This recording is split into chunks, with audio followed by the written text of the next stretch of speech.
لوگوں نے انسانوں کو غلام بنا کے بادشاہیاں کی، میرے رسول نے غلاموں کو انسان بنا کے بادشاہیاں عطا فرما دی۔ یہ فرق ہے دنیا کے حکمرانوں میں اور محمد الرسول اللہ میں۔ اللہ اکبر۔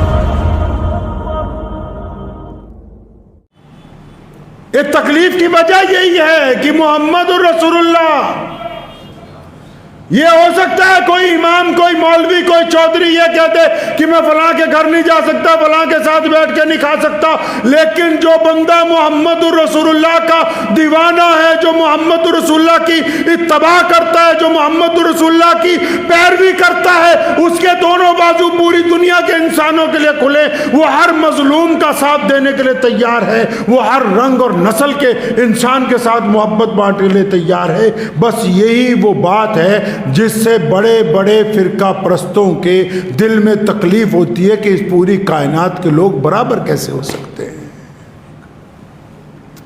یہ وجہ ہے،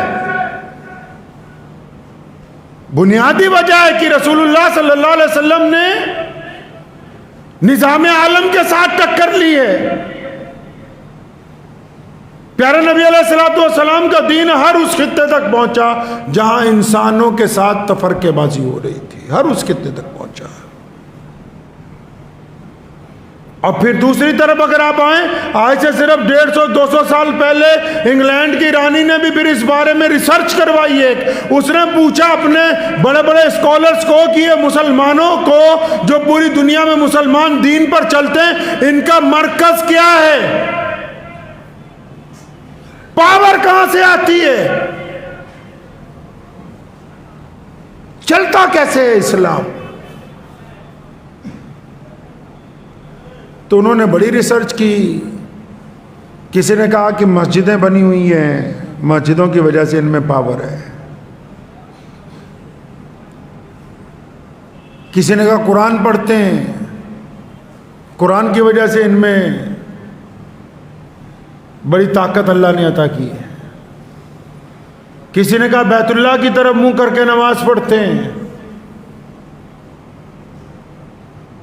ہر بندے نے اپنے اپنے لحاظ سے، لیکن جب فائنل رپورٹ تیار ہوئی تو حیرت انگیز بات نکل کے یہ سامنے آئی کہ مسلمانوں کی پاور سٹیشن مسجدیں نہیں ہیں۔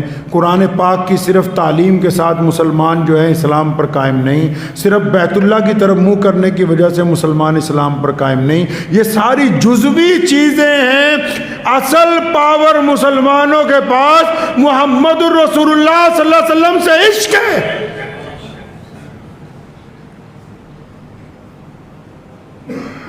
کہا نا کسی نے نماز اچھی، روزہ اچھا، حج اچھا، زکوٰۃ اچھی، مگر میں باوجود اس کے مسلمان ہو نہیں سکتا، نہ جب تک کٹ مروں میں خواجہ بطحا کی حرمت پر خدا شاہد ہے کہ کامل میرا ایمان نہیں ہو سکتا۔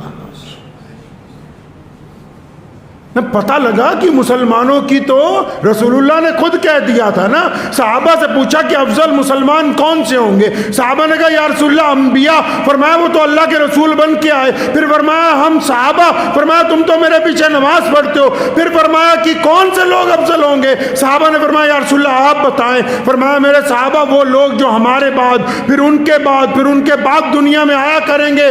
حدیث کا مفہوم بتاتا ہوں کہ جنہوں نے ابو بکر کو نہیں دیکھا ہوگا، عمر، عثمان اور علی مرتضیٰ کو نہیں دیکھا ہوگا، جنہوں نے خالد بن ولید کی شجاعت نہیں دیکھی ہوگی، ابو عبیدہ بن جراح کو نہیں دیکھا ہوگا، اور جنہوں نے خود محمد الرسول اللہ کو نہیں دیکھا ہوگا، لیکن ان کو رسول اللہ سے اتنا پیار ہوگا کہ رسول اللہ کی شان و عظمت کے لیے اپنی قربانی دے دیا کریں گے وہ لوگ۔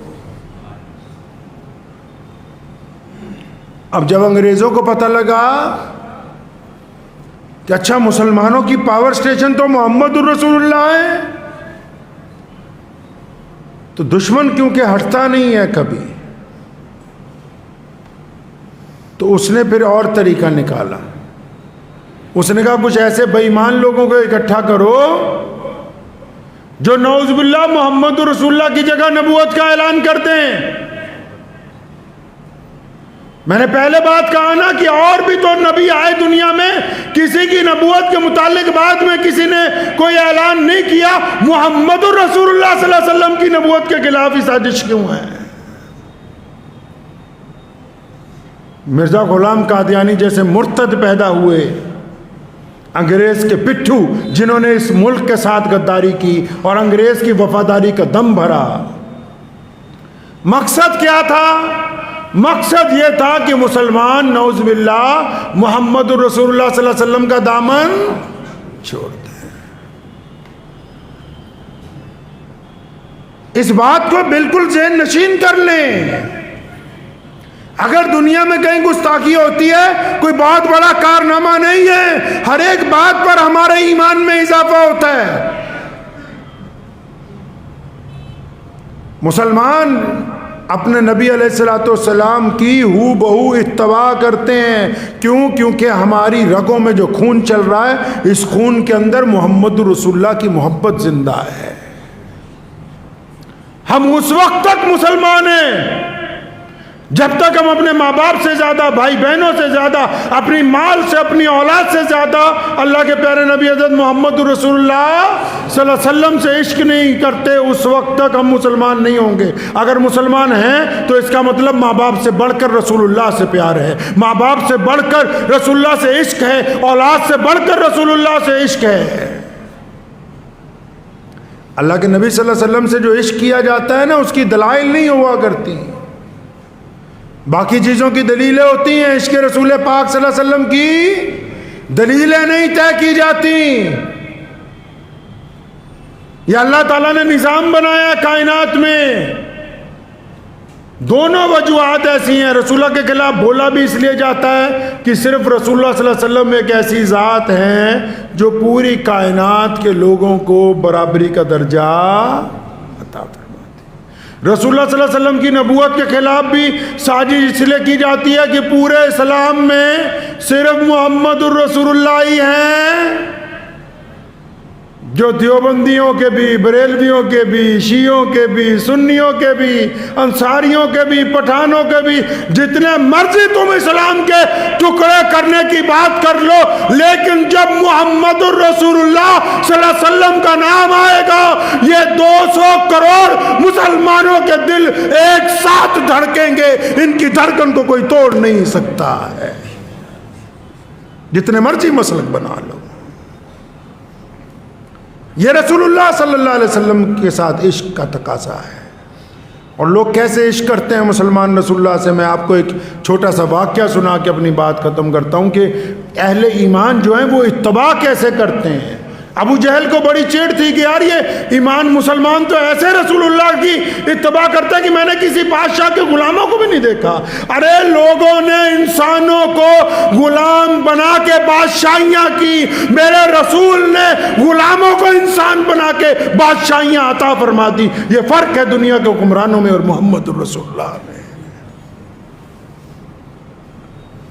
مسجد نبوی جب بنائی رسول اللہ صلی اللہ علیہ وسلم نے، ہر ایک 2-4 سال بعد اس کا دائرہ بڑھایا جاتا تھا۔ تو جب حضرت عمر فاروق خلیفہ بنے تو جو راستے مسجد نبوی کو آتے تھے ان راستوں میں جو پرنالے لگے ہوئے تھے، حضرت عمر فاروق بڑے